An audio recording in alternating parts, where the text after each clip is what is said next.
Merci de votre patience. Vous savez que depuis dimanche dernier, nous sommes en séminaire du gouvernement qui a été clôturé tout à l'heure. Vous avez sûrement eu l'occasion de suivre les mots du président de la République prononcés à l'ouverture de ce séminaire, mais aussi c'est lui qui a été lu tout à l'heure par la Première ministre. Durant 3 jours, nous avons été ensemble pour discuter des principaux sujets qui concernent la mise en œuvre du programme d'action du gouvernement. Vous avez suivi le président de la République parler des effets tangibles ou des actions que nos populations attendent, des réponses. Et nous avons pris 3 jours, et d'ailleurs on n'a pas terminé parce qu'il y a toujours des sujets qui restent en suspens, qui feront l'objet de réunions particulières autour de la Première ministre pour nous assurer que nous avons bien calibré notre action, parce que nous sommes, tel que la Première ministre l'a dit, le gouvernement de la différence et le gouvernement du changement.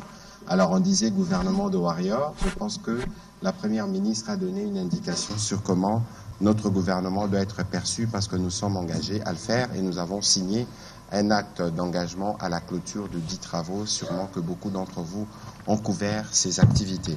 Et donc ce soir, nous allons faire un focus sur un pilier essentiel pour le développement et la reconstruction de notre pays, la République démocratique du Congo, la justice. Le président de la République en parle plusieurs fois, régulièrement. Nous savons tous quels sont les défis qu'il faut relever dans ces secteurs, parce que nous tous, nous avons sûrement des Bibles où nous lisons que la justice élève une nation. Et ce soir, donc, nous avons le privilège de recevoir Monsieur le ministre d'État, ministre de la Justice et garde des Sceaux, honorable Constant Mutamba. Vous n'êtes pas présenté, mais ce soir, c'est votre première participation à cet exercice. Donc, 36 ans, député national de l'opposition, je précise, et même au gouvernement, vous êtes pour le compte de l'opposition, avocat, candidat président de la République.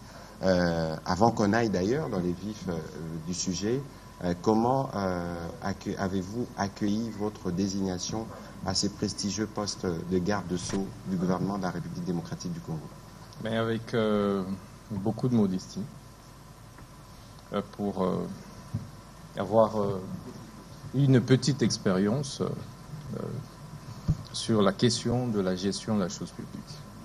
Mais avant d'aborder cette émission, je voudrais m'acquitter d'un agréable devoir, celui de remercier son Excellence Monsieur le Président de la République, chef de l'État, pour son choix, le choix porté sur ma modeste personne pour le compte de l'opposition politique, lequel choix a été aussi accepté par son Excellence Madame la Première ministre, pour assumer ces lourdes charges de ministre d'État, ministre de la Justice et garde des Sceaux.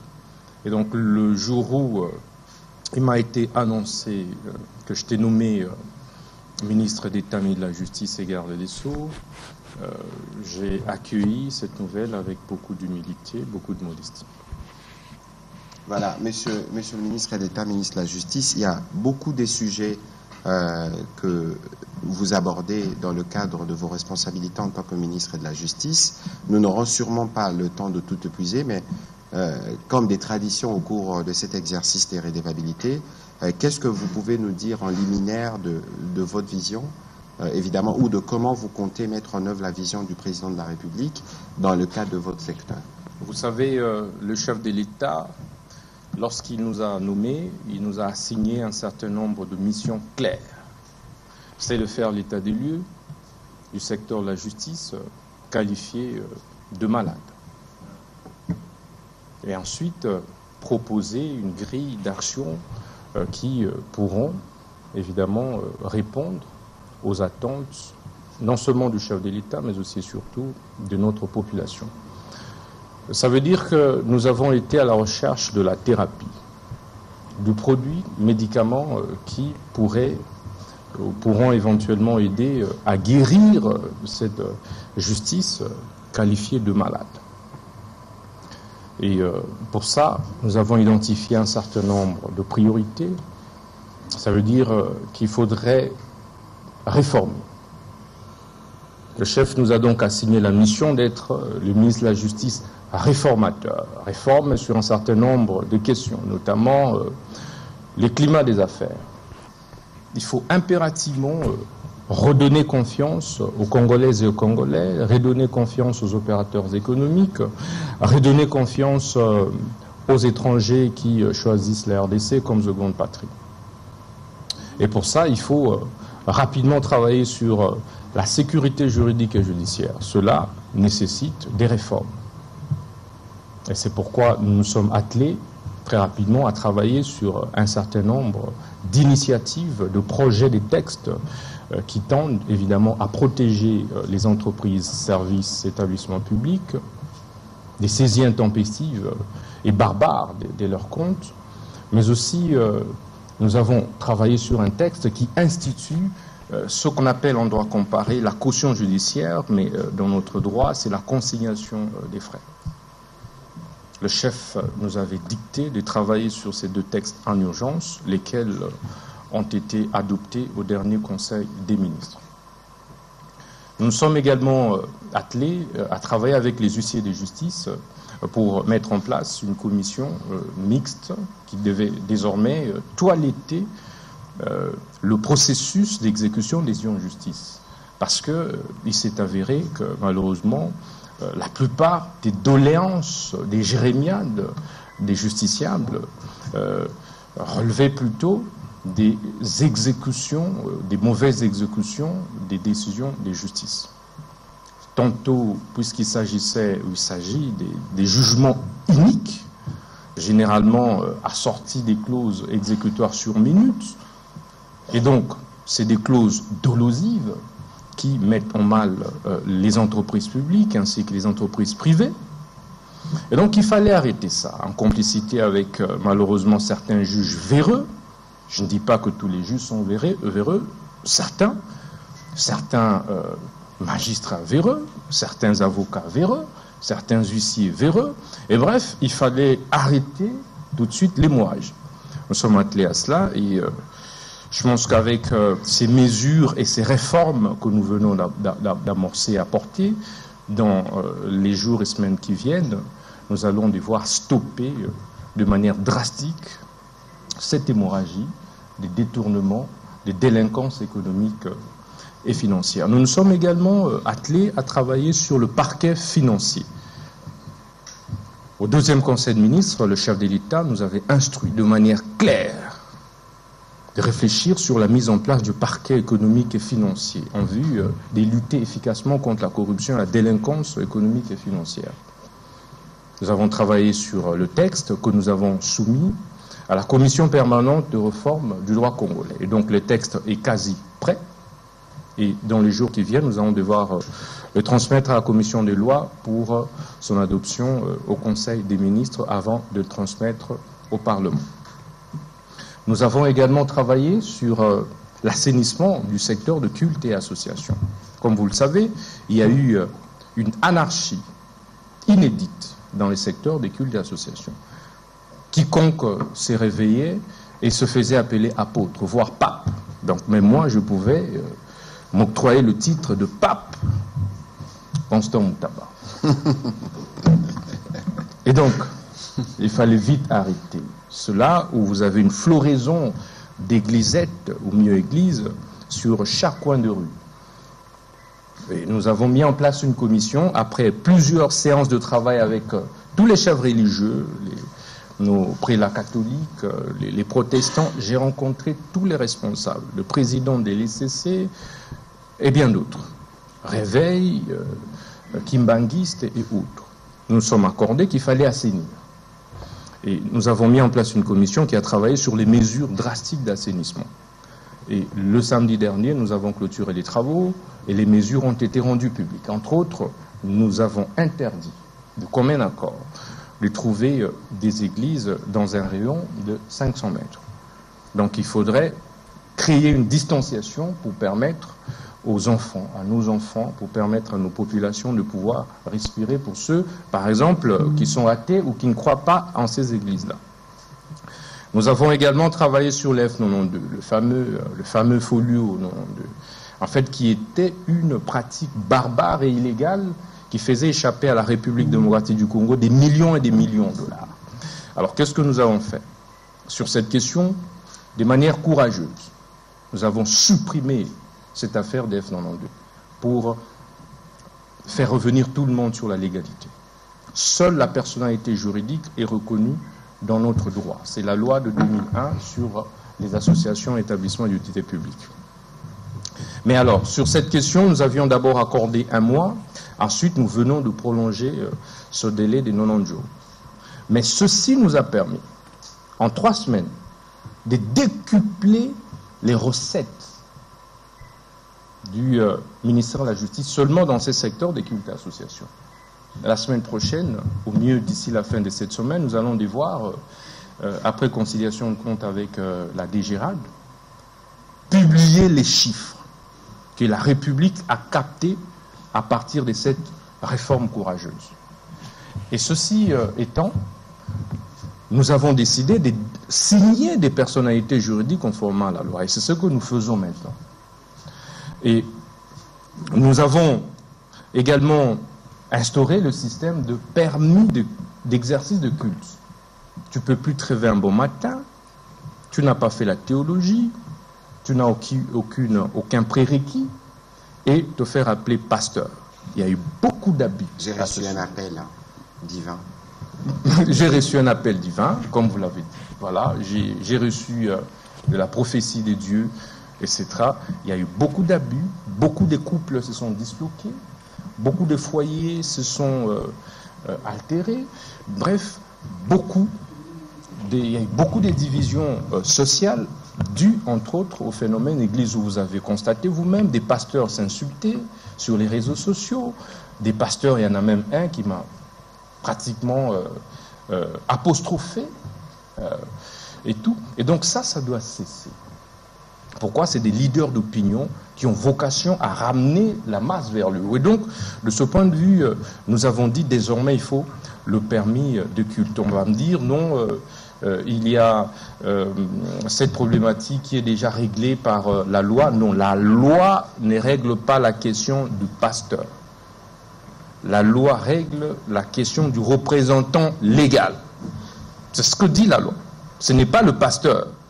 Ce n'est pas l'officier des cultes. Et nous nous sommes dit qu'il faut désormais encadrer tout ceci. Les mesures d'application concernant la délivrance de permis de culte, d'exercice de culte, seront bientôt rendues publiques. Et ceci va aussi permettre, évidemment, de maximiser les recettes de l'État, d'encadrer et de rendre efficace l'action du gouvernement. Nous nous sommes également attelés à lutter contre la dépravation des mœurs.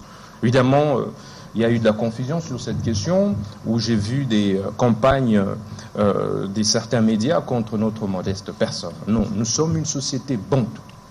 Nous sommes une société traditionnellement congolaise, africaine. Et il est hors question de transiger sur les questions des valeurs ancestrales.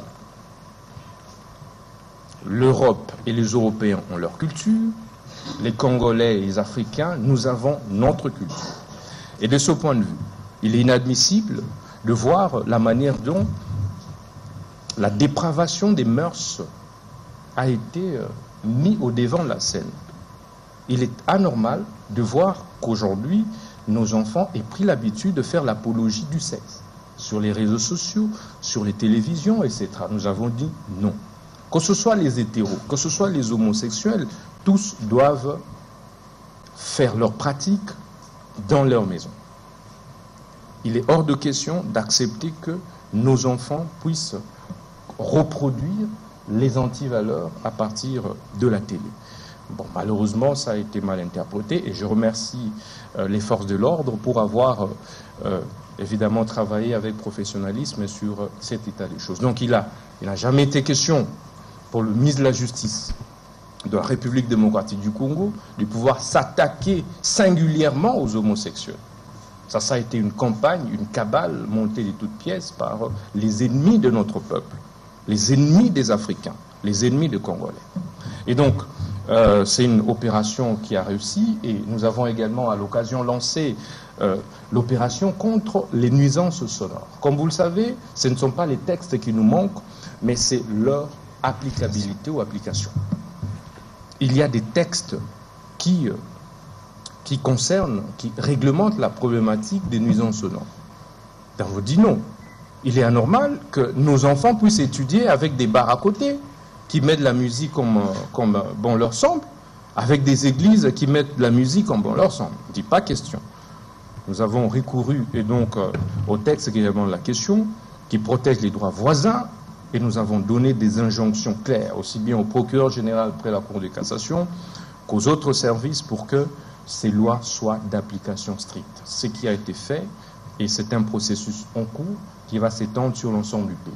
Et nous recevons les satisfecit, les applaudissements de la population, parce qu'il fallait du courage. Et donc, sur ce point-là, nous avons, comme vous le savez, réussi à tenter de moraliser en 3-4 semaines de notre gestion la société. Et nous avons travaillé pour faire revenir la peur du gendarme. Parce que nous nous sommes aperçus que la problématique, le vrai problème du Congo, c'est les désordres et l'indiscipline. Nous sommes donc attelés, surtout sur le plan des détournements des deniers publics, à donner des injonctions claires, à ouvrir des enquêtes judiciaires claires, de sorte que les détourneurs de deniers publics, d'abord, désormais répondent de leurs actes, mais aussi et surtout aient peur de l'argent de l'État. Et pour ça, nous n'avons pas hésité, pour votre information, à pouvoir utiliser la police judiciaire de parquet, à recourir au parquet traditionnel, parce que au regard de la loi sur les juridictions d'ordre judiciaire, le ministre de la Justice a le droit de donner injonction au procureur général après la Cour de cassation, ainsi qu'aux procureurs généraux. Et les parquets, les magistrats des parquets sont sous l'autorité du ministre de la Justice. Évidemment, il y a de petits débats à ce sujet, et nous n'allons pas nous attarder dessus, mais nous avons mis en place un cadre de concertation pour qu'on ne crie pas à la violation de l'indépendance du pouvoir judiciaire. Nous avons également créé le sceau de l'État. Comme je vous l'avais dit, il manquait un sceau de la République, un sceau de l'État. Et nous nous sommes attelés à pouvoir créer un autre spécimen. Nous avons déjà d'ailleurs commencé à les livrer au niveau de différents services, au niveau national, mais désormais, plus aucun service de l'État ne devra utiliser un sceau fabriqué à Gambela ou fabriqué à Zambie. Il revient au ministre de la Justice et garde des Sceaux de pouvoir mettre à la disposition de tous les services d'État, à commencer par la présidente de la République, la primature, jusqu'au niveau des administrateurs du territoire. Chose qui se fait déjà. Nous allons devoir présenter officiellement cela au chef de l'État, parce que la commande de sceau de l'État a été passée à l'étranger. Et peut-être qu'il faut penser à conclure cette partie introductive pour permettre aux journalistes de poser des questions et d'apporter des éléments d'éclairage. Je vous en prie, je vais chuter. Sur le plan de l'amélioration des conditions de vie des magistrats, nous y attelons. Nous sommes conscients que nos magistrats méritent de travailler dans des endroits, dans des infrastructures qui soient adéquates. Nos magistrats ont droit à une prise en charge médicale adéquate, etc. Nous avons déjà mis en place une commission qui travaille sur ça. J'ai personnellement saisi le président du Conseil supérieur de la magistrature et nous y travaillons. Nous avons également, nous sommes également attelés à moderniser les services de l'administration. D'abord, en bancarisant tous les frais de justice. La commission a fini son travail. Plus aucune caution, aucun cautionnement, aucune amende ne devra être payée en liquide. Nous voulons capter tous les frais de justice qui étaient jusqu'ici, qui échappaient jusqu'ici à l'État. Et pour ça, les banques vont devoir mettre des guichets avancés au niveau de chaque juridiction, de chaque parquet, de chaque police judiciaire. Nous avons également travaillé sur la numérisation. Comme vous le savez, il faut désormais que le président de la République, le ministre de la Justice, à partir de là où il se trouve, puisse voir quels sont les prisonniers qui sont entrés à Makala aujourd'hui. Parce que la difficulté que nous avons aujourd'hui, même avec les vieilles images qui ont été publiées, diffusées par TV5, c'est parce qu'il n'y a pas eu un système de numérisation de l'administration pénitentiaire et judiciaire. Et pour ça, nous avons travaillé également sur les désengorgements des prisons. Dès notre prise de fonction, nous avons visité de prisons et nous sommes effectivement rendus compte des conditions parfois difficiles vivent certains prisonniers. Mais il faut avouer que sur le plan de la prise en charge, nos prisonniers mangent 2 à 3 fois par jour. C'est moi le ministre de la Justice, je sais l'enveloppe qui est débloquée par la République. Monsieur le ministre, donc, je crois que sur ces sujets, il y aura des questions qui reviendront. J'attends. Et je pense aussi que dans le cadre de l'action que vous avez commencée, nous allons nous assurer que dans le cadre de cet exercice de redevabilité, que nous puissions voir, évidemment dans les conditions qui seront autorisées, de faire des tours dans quelques prisons pour nous assurer qu'il y a des efforts qui sont fournis pour améliorer les conditions carcérales. Et non, Monsieur le ministre, si vous autorisez, nous allons... Je vais chuter. Allez-y, allez-y. Donc aujourd'hui, vous pouvez désormais entrer sur le site officiel du ministère de la Justice et Garde des Sceaux, où vous trouvez tout dedans. Ça n'a jamais existé. Tout a été numérisé. La question des certificats de nationalité. Savez-vous qu'avant, on délivrait nos certificats de nationalité aux étrangers? J'ai mis en place une nouvelle procédure de délivrance qui passe par la contre-vérification de la DGM et de l'ANER. Ceci nous a permis de dénicher autant de demandes de certificats de nationalité de la part des étrangers, s'il vous plaît. Et je pense qu'il y a eu une fuite d'ailleurs, la fuite d'une lettre de la DGM à ce propos. Donc pendant des années, nous nous sommes livrés à nous faire infiltrer nous-mêmes. Et j'ai arrêté ça. Nous avons également travaillé sur le front judiciaire national. Travailler pour voir dans quelle mesure accompagner les efforts de guerre de nos FARDC, les efforts diplomatiques du chef de l'État. Mais au niveau interne, comment? C'est évidemment en activant un certain nombre d'actions qui relèvent effectivement et juridiquement, légalement de notre pouvoir pour pouvoir faire reculer le Rwanda qui est notre principal agresseur. Faire reculer les traîtres de la République que vous connaissez et je pense que nous aurons l'occasion d'y revenir. Vous savez, nous ne voudrions pas préjuger du fond au risque de violer l'indépendance du pouvoir judiciaire. Le juge est indépendant. Il ne revient donc pas au ministre de la Justice de pouvoir s'immiscer des actions judiciaires. Mais tout ce que nous pouvons faire, au regard de la loi, j'ai le pouvoir d'injonction sur les parquets, sur les auditeurs. Et à ce propos, évidemment, nous avons travaillé pour que l'instruction préjuridictionnelle s'accélère. Et à partir du moment où l'auditeur ou l'auditorat s'est débarrassé du dossier et a saisi la juridiction compétente, ça veut dire la cour militaire de la Gombe, qui a été choisie comme juridiction compétente, eh bien, nous attendons l'issue du procès. Et donc, ceux qui sont accusés devront répondre, présenter leurs moyens de défense. Ben, si le juge estime que ce pourquoi ils sont accusés, ça veut dire, j'ai lu ces crimes de guerre, trahison et autres, ben, ils vont répondre devant le juge. Les choses doivent être bien claires. Je pense que vous avez perçu, comme nous, l'agitation qui s'observe dans les groupes des terroristes. Une agitation et un empressement à penser pouvoir qui peuvent avoir l'occasion de se retrouver avec le gouvernement autour d'une table pour discuter de quoi que ce soit. Nous l'avons dit et redit ici, il est hors des questions d'envisager une quelconque forme de dialogue ou des négociations avec les terroristes que je m'abstiens de citer. Le cadre où les discussions peuvent se faire, c'est à Luanda. Avec le Rwanda, c'est le cadre qui a été choisi parce que vous avez suivi à la lumière de ce qui a été dit dans le rapport d'experts des Nations Unies que les terroristes, etc., n'existent pas ou ce ne sont que du supplétif. Donc il est hors des questions d'envisager, et ça c'est la position traditionnelle.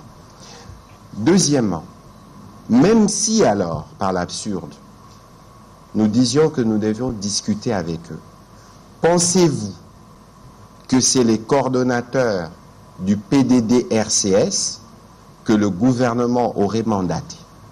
J'ai cru lire, parce qu'il y a eu encore une fois beaucoup de manipulations sur les sujets, en disant qu'il y a une délégation de haut niveau du gouvernement. De quel haut niveau parlons-nous là? Et vous avez suivi la réaction de lui-même, l'abbé Baala, qui a dit qu'il n'était pas là-bas pour la mission ou pour ce qui lui a été attribué. Quoi qu'il en soit, il y a eu ambiguïté dans notre opinion.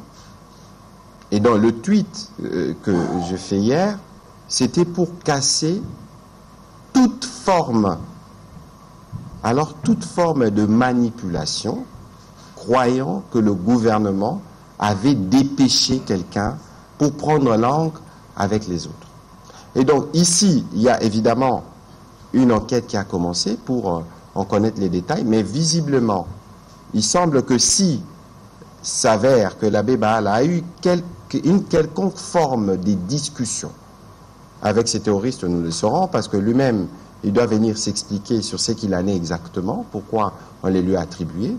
Donc il peut s'y trouver qu'il a abusé de la confiance du vice-premier ministre et ministre de la Défense. Parce que les sujets que lui-même explique, le cadre de sa mission, était pour aller voir des LRA ou des enfants congolais enrôlés. Et donc il y a encore une partie de l'histoire qui doit être bien clarifiée, mais ici, je rappelle que nous, le seul cadre, c'est le cadre de Luanda. Et j'ai entendu dire, ou lire quelque part, que ça s'est fait sous les auspices du président Uhuru Kenyatta, ce qui est totalement faux. Le président Kenyatta échange régulièrement avec le président de la République, mais aussi avec les hauts représentants qui avaient, M. Serge Chibangu, qui avait accompagné le président Uhuru durant toutes ces phases des discussions avec les groupes armés. Le président Uhuru se trouve à New York. Alors comment pensez-vous qu'une telle initiative peut être possible?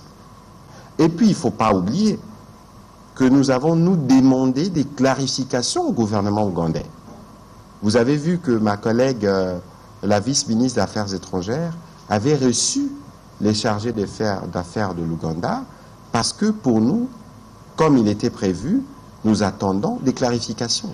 Et dans les premières réponses qu'elle a données à notre collègue, c'est de dire, et ils ont même fait un tweet pour dire que l'Ouganda ne soutenait pas le M23. Mais pour nous, ce n'est pas encore suffisant. Nous devons être clairement édifiés sur tout ce qui a été dit dans le rapport des experts des Nations Unies. Ce n'est qu'en ce moment-là, parce qu'il y a des contacts entre les deux pays, qu'on pourrait envisager, pourquoi pas, de recevoir ici une délégation de l'Ouganda qui viendrait pour ceci ou pour cela. Donc ici, il faut que les choses soient bien claires. Pas des négociations, pas des dialogues avec des terroristes. Personne n'a été mandaté. Et tout ce qui a été dit sera tiré bien au clair, parce que je constate aussi qu'il y a eu, comme d'habitude, beaucoup de manipulations dans les stricts objectifs de désorienter notre opinion. J'espère que j'ai été assez clair sur le sujet. Je voudrais rappeler que dans l'affaire qui va demain opposer l'auditeur supérieur avec les groupes de Corneille Nangaa, il s'agit d'une procédure par défaut pour certains et contradictoire pour d'autres. Et il ne faudrait pas que l'on confonde. Notre code de procédure pénale, en ses articles 80, prévoit bel et bien cette procédure-là. C'est donc un peu l'équivalent du procès par contumace en droit comparé. Donc il ne faudrait pas que l'on confonde, parce que j'ai lu quelques petites confusions dans ce sens. Donc nous avons des hauts magistrats des grands juristes, des juges et des magistrats suffisamment compétents et outillés. Donc ce n'est pas anodin qu'ils vont ouvrir demain ces grands procès publics et historiques. Et je voudrais maintenant rapidement revenir sur votre question, désengorgement. Vous savez, je voudrais également rappeler que le gouvernement de la République, à travers notre modeste personne, et sur la base des instructions du chef de l'État, son Excellence Félix Tshisekedi, n'a pas attendu la publication d'une quelconque image pour pouvoir lancer le processus en cours de désengorgement de toutes les prisons. C'est donc à cet effet que nous attendons les conclusions de la Commission nationale et des sous-commissions que nous avons mises en place au niveau de toutes les prisons pour pouvoir envisager des mesures drastiques à prendre. Mais nous n'excluons pas, dans le cas de l'amélioration des conditions de vie des prisonniers, des détenus, la possibilité pour certains d'apprendre. Je vous informe déjà que la République démocratique du Congo a voté une nouvelle loi portant sur les régimes pénitentiaires. Et aujourd'hui, au niveau du secrétariat général de la justice, vous avez toute une direction qui s'occupe de la production pénitentiaire. J'ai été à Luzumu, je vous informe qu'aujourd'hui les prisonniers font des champs, les prisonniers font des activités agro-pastorales. Et c'est pour bientôt Kananga et dans d'autres provinces du pays. Donc les prisonniers sont suffisamment pris en charge pour pouvoir s'autonomiser et pour s'épanouir. Merci. Je crois que notre Dieu est un Dieu d'ordre. Et de ce point de vue, nous sommes pour la liberté de religion. C'est consacré dans nos lois, dans notre Constitution. Mais nous voulons simplement éviter l'anarchie. Voyez-vous qu'il y ait des églises qui se suivent comme c'est le cas aujourd'hui. Ça crée les désordres, ça crée l'anarchie. Et le cadre de concertation que nous avons mis en place avec les grands chefs religieux réfléchit sur les mesures d'application de cette mesure, de cette circulaire. Et ces mesures-là seront rendues publiques. Nous avons accordé un délai de 90 jours pour que les églises puissent se conformer. Et avant ces 90 jours, nous aurons déjà finalisé et nous rendrons publiques les modalités d'assainissement et de mise en application de cette grande mesure-là. Mais je crois qu'il y a un élément essentiel que tout le monde doit intégrer. Il y a un processus des réformes qui a été engagé, des décisions ont été prises, en tout cas la ligne a été tracée, mais c'est des choses qui ne se feront pas de manière automatique. Non. On vient, on impose ceci tout de suite. Il y a une situation antérieure, un contexte qui a conduit à tout ça. Ici, au-delà de ce qui sont pris, de ce qui sont annoncés comme mesures, il y a un cadre de concertation qui permette de définir un délai minimum. Nous étions avec la première ministre Judith Suminwa à Goma où plusieurs ONG humanitaires lui ont posé la question, c'est qu'il adviendrait parce qu'on a supprimé l'F92. Je crois qu'il y a un processus de concertation qui doit permettre aux uns aux autres de comprendre la volonté du gouvernement, de remettre de l'ordre dans ces secteurs. Et je pense, comme il a dit, Dieu est un Dieu d'ordre. Tous les hommes des dieux pourront souscrire à ces principes qui leur permettra d'ailleurs de bien exercer leur travail d'encadrement spirituel. Tous ont une responsabilité comme Baboti. Yango soki botali pe bien na ba télévision to pe na ba bouquet bomonaka ba programme susu ba komaka -16 -12 ba misusu pe ba alaka na ba code o ba lobaka code parent po yebi ke soki na chaîne à partir à telle heure ba la kisaka biloko ba la muté okoki ko verrouiller che code po mwana na yazala na accepter kasi discussion za makasi mingi na bolandi oyo ministre Abosemba ota kolobawa. Même na ba dessin animé parfois, eza na ba comportement oyo, eza compatible na culture oyo ya bisote. kasi na musala oyo ba acteur misato to mine baza important na kati ngai naza na responsabilité etali ngai parce que biso to gérera o dans le poto to bengaka contenant c'est sac ndatalaka o etali contenu to pe oyo biloko oyo ba média elakisaka mususu eza pe bino bapandisango to ba o bazaka na ba TV na ba oyo parce que to komi pe na ba catégorie ya sika ya bato tozo benga ba influenceur bango pe baza na bato balandaka bango kasi biloko bango ba kabolaka na ba réseaux sociaux na bango ezalaka biloko ya ndenge nini biso na bino atozo bunda po bobi ke banguna na biso tous les jours ba fabrikaka ba fake news baza pe awa na bapandisango mususu awa oyo basalelaka bakomona batindiki information ya manipulation mutu alekisango bokanisi eza information normale mais soki okeyi otali na nsima okomona keza lokuta nga moko naza victime nango oyo bakozwa olobaki boye na makambo ya Uganda olobi basala clarification mais bamisusu basali video bakomi basali na montage balobi ya ministre Muyaya adédouané makambo ya Uganda mpona koseme confusion na mito ya bakongolais